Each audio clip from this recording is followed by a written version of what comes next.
The foreman's hands were trembling. That's what I remember most. He'd worked for me for years, strong, steady, unshakable. But that morning, he couldn't even look me in the eye. "Close the garage," he said. I did. He swallowed hard, voice low. "You can't call your wife yet." Something inside me went still. Not fear, not yet, just that sharp, clean silence before something shatters. "What did you find?" He didn't answer right away. He walked me to the truck, lifted a plastic-wrapped object from a pile of boxes. A slit in the fabric showed foam, my daughter's mattress. He peeled it back, slowly, and I saw it. Not what I expected, not drugs, not money, something smaller, folded, hidden deep inside the lining, paper, photographs, a phone I didn't recognize. I didn't say a word, just nodded, thanked him, and told him to take a break. He hesitated. "Sir, are you okay?" I smiled, of course, but inside something cold began to move. That night, I waited for her to come home. She kissed me on the cheek, same as always, smiling like she'd never kept a secret in her life. My daughter ran upstairs to her room, humming. I watched her, my wife. Every gesture rehearsed, every laugh perfectly placed. I'd known her face for 15 years, but that night, it looked wrong, too calm, too clean. I poured wine. She talked about the move, about how the new house would be our fresh start. Her words felt rehearsed, like lines she'd practiced in someone else's mirror.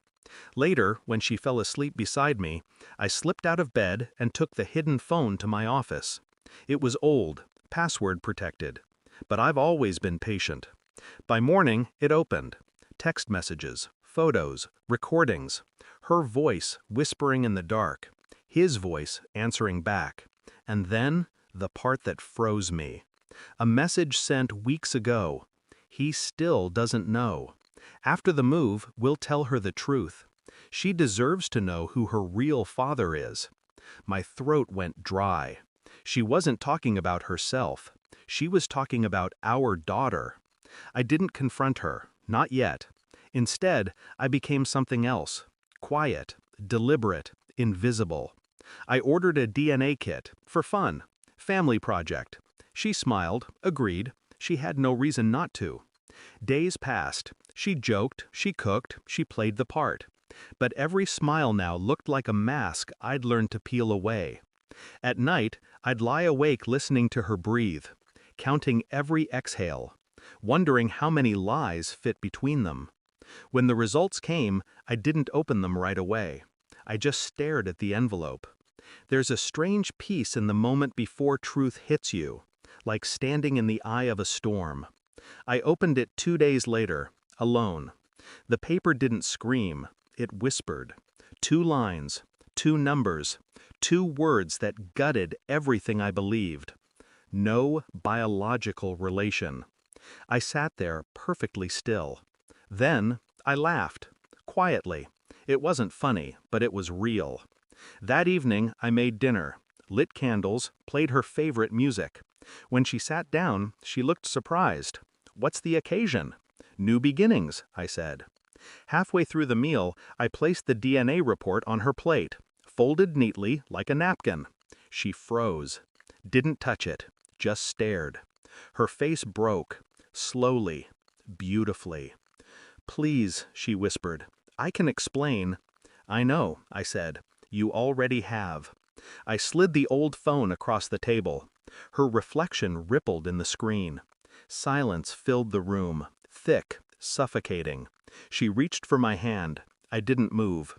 Then the begging started, words spilling, half-truths, tears.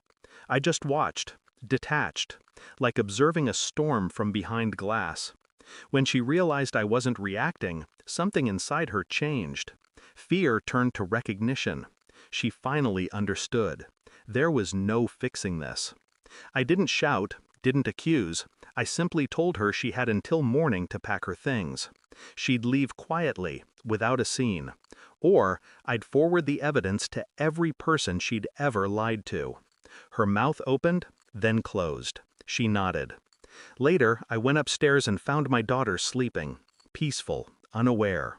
I sat beside her bed, hand on the same mattress where it all began. The same mattress that told me the truth. I whispered, "You're safe." She didn't hear me. Maybe that was better. By sunrise, my wife was gone. The house was quiet again. I walked through the empty rooms, the echoes of a life I no longer recognized. No anger, no heartbreak, just clarity. It's strange how betrayal doesn't destroy you. It refines you, burns away everything weak. I stood in my daughter's doorway, watching the morning light crawl across her floor. For the first time in months, I felt still. I thought of my wife, her lies, her trembling, her silence as she walked out. And then I smiled, because I realized the truth doesn't set you free. Thanks for watching. Don't forget to like, share, and comment. Subscribe now to Cheating Stories Insight World for more amazing stories.